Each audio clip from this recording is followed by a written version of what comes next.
Assas en juriste linguistique et d'HEIT en relations internationales et diplomatie. Et ma question serait envers le professeur Thierry Gassin. C'est par rapport à la montée du Sud global. À votre avis, est-ce qu'elle transforme les dynamiques traditionnelles de soft power, notamment dans les domaines linguistiques et éducatifs? Ou par exemple, est-ce qu'on voit un changement entre le langage juridique et diplomatique par rapport aux termes communs occidentaux? Est-ce qu'il y a une spécialité, une terminologie spécifique entre les deux? Sur le plan juridique, il y a surtout la contestation d'un certain nombre de normes, notamment économiques, issues des accords de Bretton Woods, et souvent avec raison. Récemment, d'ailleurs, il y a un certain nombre d'années, la part, par exemple, des quotes-parts de la Chine au FMI a été augmentée il y a un certain nombre d'années. Donc il y a, si vous voulez, une raison pour que la Chine, par exemple, vous veuille des normes. Mais attention à une chose, quand la Chine veut des normes complémentaires des autres du système de Bretton Woods, ce sont des normes, là aussi, aux caractéristiques chinoises. Parce qu'on l'a bien vu dans ce qui concerne le monde du travail, par exemple, les droits du travailleur sont très réduits dans son approche. Quand on voit l'environnement, la lutte contre la pollution aussi est à la chinoise, et non pas ni à l'occidental, ni de façon universelle. Ce qu'on peut comprendre aussi, puisque la Chine est peut-être le premier pollueur de la planète, mais c'est un pays de 1,4 milliard d'habitants, et vous pouvez, vous, être beaucoup plus sévère à l'égard des États-Unis, qui ont 335 millions d'habitants, qui sont le second pollueur de la planète, et qui, si vous voulez, n'ont jamais vraiment voulu lutter contre la pollution. Et ça se voit déjà de l'accord, le protocole de Kyoto, que seuls les Européens ont finalement honoré et respecté. Nous avons été les bons élèves. Donc la Chine, elle veut d'autres normes complémentaires, pourquoi pas. Il faut savoir aussi que ce sont des normes à la chinoise. L'autre question, c'était, je crois, sur le soft power, entre guillemets, qu'on traduit en français, pourquoi ne pas parler français, comme pouvoir d'attraction, pouvoir de séduction, etc. Et donc, ce soft power, alors on cite souvent les instituts, le réseau des instituts Confucius, etc., mais c'est sans commune mesure avec le soft power américain sur le plan international et mondial, qui a été extraordinaire. La Chine, ça a été bien rappelé tout à l'heure par quelques-uns, la Chine est certes une superpuissance, mais pour l'instant, ce n'est que, entre guillemets, une superpuissance économique. Ce n'est pas une superpuissance politique, ce n'est pas encore une superpuissance militaire, et ce n'est pas encore une superpuissance, on va dire, culturelle. C'est un des facteurs de puissance, de la puissance justement, c'est la puissance politique, la puissance diplomatique, ce qu'elle peut être, mais d'une façon incomplète, la superpuissance militaire, la superpuissance économique, la superpuissance scientifique et technique, la superpuissance sociale et culturelle. Ça fait une pléiade à peu près, s'il y en a 7, ça fait en tout cas un faisceau de facteurs de puissance que la Chine est loin de détenir aujourd'hui et même avant longtemps. Les États-Unis, et ça ne me plaît pas vraiment, mais les États-Unis sont la seule superpuissance mondiale complète, je suis désolé. Même si, en matière militaire, par exemple, la Chine a fait des progrès considérables, y compris dans la projection de la force, à commencer par l'importance qu'elle met à sa flotte militaire, donc la marine de guerre. Ce n'est pas encore un pays qui, sur le plan militaire, la Chine peut projeter la puissance de la façon dont le font les États-Unis, qui ont une vision mondiale. La Chine n'a pas encore une vision mondiale. Elle a une vision nationale, elle a une vision régionale, elle a une vision très extensive de sa présence militaire dans le monde, y compris en mer Rouge, l'océan Indien bien sûr, y compris en mer Rouge, et y compris d'ailleurs le fait des incursions en Méditerranée. L'une des bretelles maritimes des routes de la soie est vers la Corne de l'Afrique. L'autre, évidemment, sur le plan maritime, est vers l'Arctique, et une autre beaucoup plus négligeable est vers l'Océanie. Mais si vous voulez, la Chine est loin d'être encore une superpuissance complète, elle le sait très bien. Et la Chine, vous savez, c'est comme un chat par rapport au chien. C'est-à-dire que ça fait 1 mètre en avant, ça ne prend pas de risque, ça se retourne tout de suite pour voir s'il y a quelqu'un derrière. On ne sait jamais. Tandis que le chien va tout de suite en courant au milieu de la forêt, quitte à se perdre. Et c'est une comparaison de vétérinaire, je suis d'accord, mais c'est une image. La Chine est beaucoup trop sage et prudente pour s'affirmer comme une superpuissance mondiale. Elle ne l'est, encore une fois, que sur le plan économique. On l'a rappelé tout à l'heure. Et quant à sa puissance culturelle, il y a quand même, par rapport à la langue anglaise, qui est quand même non seulement internationale, mais mondiale, la langue chinoise, attendons quelques décennies avant qu'elle connaisse l'expansion de la langue anglaise aujourd'hui. Je veux dire, on se focalise sur, encore une fois, ce qui est au niveau de la Chine, ça entre dans le sujet des BRICS et du Sud mondial, on se focalise sur la Chine, mais ses priorités, et si vous êtes la présidente chinoise, je vous félicite d'ailleurs au passage, la Chine, je veux dire, vos priorités, elles sont internes, fondamentalement. Ils le savent très bien. Merci beaucoup. Oui, bonjour à tous, Christine Asbauer, je suis journaliste et je suis considérée comme spécialiste de l'Afrique, puisque j'ai une émission qui s'appelle Mon heure d'Afrique, que vous pouvez voir sur YouTube, et qui défend le point de vue africain sur un certain nombre de questions transversales.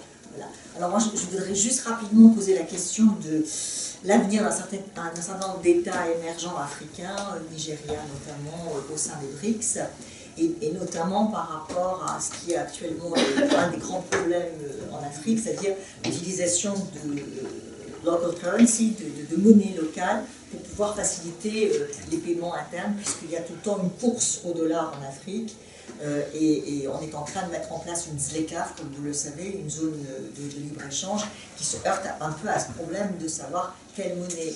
Donc, est-ce que les BRICS sont un avenir pour les puissances émergentes de l'Afrique, en commençant par le Nigeria, par exemple? Ça, c'est une question à celui qui veut la prendre.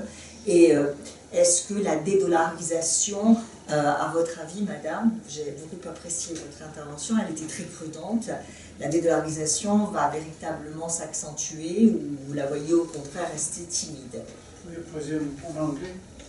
I was very impressed by your presentation on de-dollarization through the BRICS movement, but you were kind of shy in saying that it was really efficient right now. My question to you is, how do you think it's going to evolve? Do you think it accelerating to a certain point?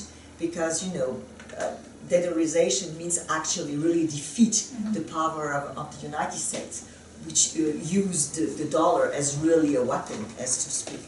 Or do you think that, on the contrary, it's going to be like this kind of, you know, tedious movement? Thank you for the question. I think that I think it's going to accelerate. I was not shy, but actually I was trying to say that the BRICS has planned a lot, but at the implementation level, they have not been so successful, or they have not been going so rapidly. But since the conflict in Ukraine and because of Trump presidency policies, actually we can see that they are more, they are accelerating and they are implementing more quickly some of their actions, some of their plans. So I think that in the future we can see that it will accelerate, and they will try to include also more members and convince the BRICS Plus to use the local currencies in their exchanges, because the last summit, actually this is what it was a request somehow for all the BRICS Plus to try to, at least within the bilateral level, to try to use national currencies instead of dollar. So I think it will be evolving. Thank you very much. Bonjour, je suis Paul Thompson, je suis directeur droit des financements à la Compagnie Saint-Gobain, qui est le holding du groupe Saint-Gobain. Je suis ici à titre individuel, bien sûr, et j'ai une question pour le professeur Drusky. La question est la suivante. Est-ce que vous ne pensez pas qu'il conviendrait d'accorder plus de poids aux circonstances très particulières entourant cette résolution sur Gaza, à savoir le fait que Gaza était complètement sous occupation israélienne. Il y avait des meurtres, des crimes de guerre qui sont abondamment prouvés, une famine, c'était quand même des circonstances très particulières. Et par rapport à cela, le fait d'avoir ce régime qui certes peut être considéré comme ayant un petit côté post-colonial ou néocolonial, peut représenter néanmoins une amélioration pour les gens qui y vivent. Et j'ajoute en plus que le projet est formulé à prévoir très explicitement que cette présence américaine soit de courte durée. Alors on verra ce qu'il en est.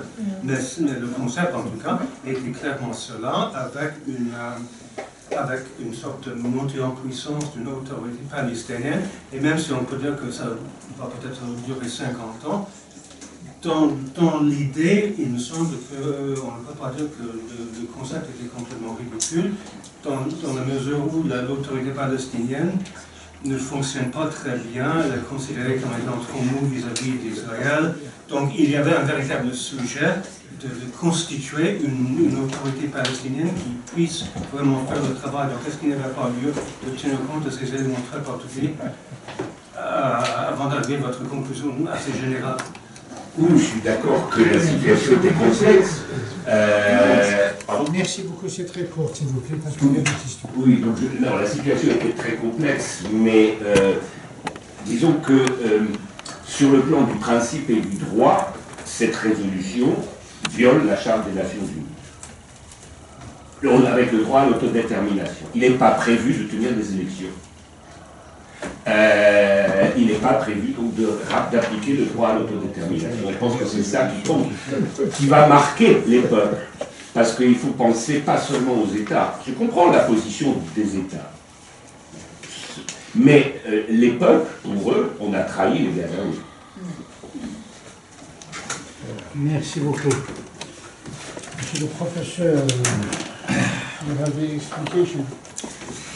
After all of these amazing interventions, synthesis came into my mind that the future role of BRICS is related if we can build real tools to help national-oriented oligarchy to rebuild the sovereignty of state against transnational oligarchy, and then build conditions of mobilization of the societies which can, as the effect, impose the justice, real justice inside the society, and help BRICS to be trustful at the international agenda, to be trustful alternative and implemented paradigm which I have mentioned in my presentation.